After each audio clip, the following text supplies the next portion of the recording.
£1 million better off. That's the good news for the Rugby Park supporters after their team's stuttering start to the season. 1 win in 3 league games and trailing in their UEFA Cup tie. This Thursday, when Kilmarnock play their European return against Reykjavik, it'll be exactly 100 years to the day since they first played a match here at Rugby Park. That century's been a long and winding road, but now the club have reached a major crossroads. Everything's gonna be alright. Everything's gonna be okay. No doubt. Everything's gonna be alright. Together we can take this one day at a time. Can you take my breath away?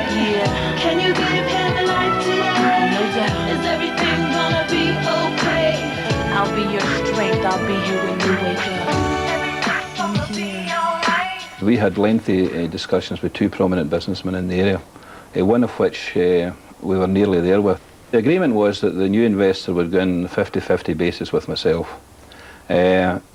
which would have taken over the majority of the shareholding, which would be 52% of the club.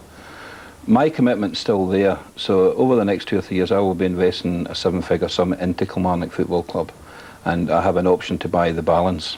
That's still to be ratified by the board, but will be in the next couple of weeks, hopefully.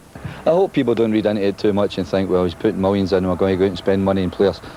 I spend the money if it's my own money, and I try and do my work carefully. I look for next year, not this year. This year I feel we've got players here who'll do well this season, and I'll be looking for guys coming out of contract next year, and I'll be making sure that they're willing to come to Kilmarnock before we end up with egg in our faces and we go for them, they don't want to come. But as I said, I work very hard along with the rest of the guys at this club, and we'll make sure we've got players in place for next season, and that's where money will be spent on. So the chairman's money is better invested in the youth policy and the long-term development of the club, training facilities down the road. Of course it is. You see managers at work who just spend money freely, and they're not bothered about the youth or whatever. They just want to save their jobs and make sure they get good players into their clubs, which is a fair point. But I knew the situation when I took over this job, that there wasn't a lot of money to spend, and I had to work hard, and I'm working hard, and I don't think we're too far away, Chuck.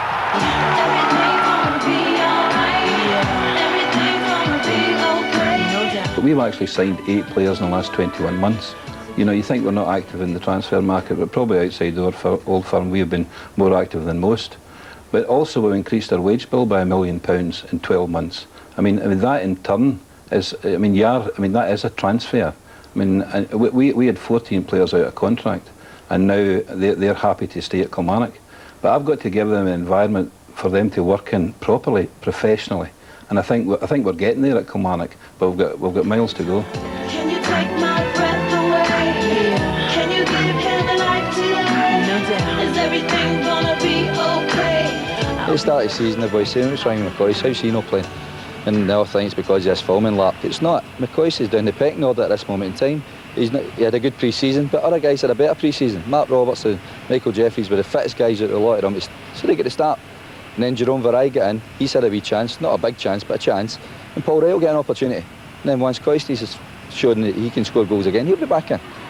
I'm not in football to make money. I'm in football because I love Kilmarnock Football Club, and I love everything about it. And I don't have any other things that I have hobbies in. Football is my hobby, and but in saying that, I will run it as a business. And from as soon as the money is invested, it'll be run even more prudently than it was before. Just to underline, Bill, this is an additional 7-figure sum on top of what you already have invested in the club. Yes, that's right. Everything's gonna be alright. No doubt.